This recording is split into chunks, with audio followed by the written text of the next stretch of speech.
ददारेवा के महल में सन्नाटा छाया हुआ था जब गोगा जी अपने भाई अर्जुन और सरजन के कटे हुए सिर लेकर महल में पहुंचे।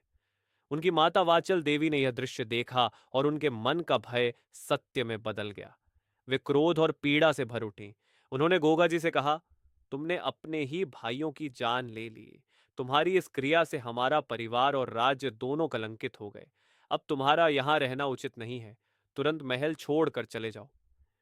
माता की आज्ञा का पालन करते हुए गोगा जी महल से बाहर निकल गए। उनके मन में धर्म का पालन और अपने परिवार की आज्ञा के प्रति आदर था। लेकिन जैसे ही वे आगे बढ़े, रानी सीरियल उनके पीछे पीछे दौड़ती हुई आई।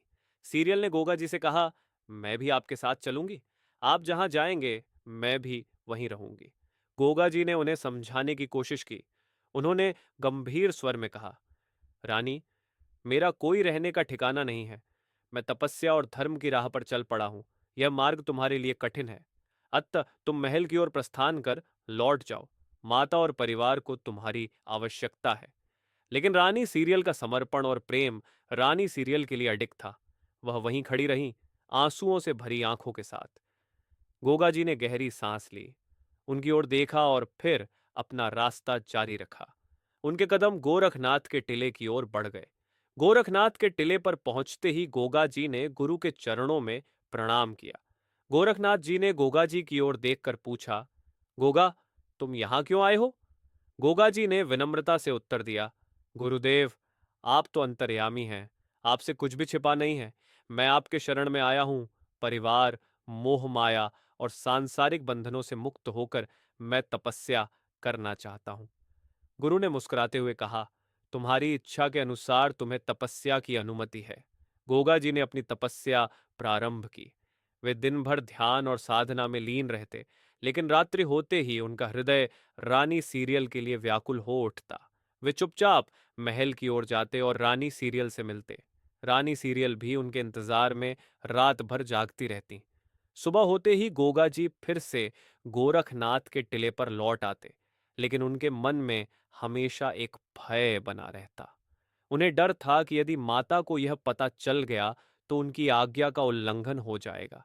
लेकिन दूसरी ओर उन्होंने रानी सीरियल से वचन दिया था कि वे उसे अकेला नहीं छोड़ेंगे। इस उलझन से परेशान गोगा जी ने गोरखनाथ जी के समक्ष अपना संकट रखा। उन्होंने कहा, गुरुदेव, मैं धर्म और वचन के बीच फंसा हुआ हूं। मेरी माता ने मुझे महल छोड़ने का आदेश दिया है, लेकिन रानी सीरियल को दिया हुआ वचन भी मेरे लिए उतना ही महत्वपूर्ण है। कृपया मार्गदर्शन करें। गोरखनाथ जी ने गंभीरता से कहा, गोगा, शास्त्रों के अनुसार दिया हुआ वचन निभाना धर्म का पालन करना है, लेकिन तपस्या के नियमों का उल्लंघन भी अनुचित है। तुम्हें अपने वचन का पालन करना होगा, लेकिन यह भी सुनिश्चित करना होगा कि तुम्हारा मन स्थिर रहे और तुम अपने तपस्या मार्ग से विचलित न हो।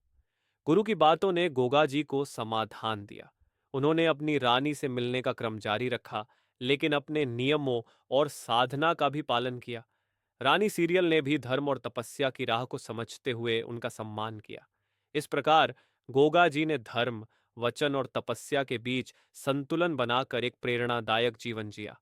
उनकी कथा हमें सिखाती है कि सच्चा धर्म वही है जिसमें प्रेम, कर्तव्य और त्याग का संतुलन हो। यही कारण है कि गोगा जी आज भी लोक देवता के रूप में पूजनीय हैं।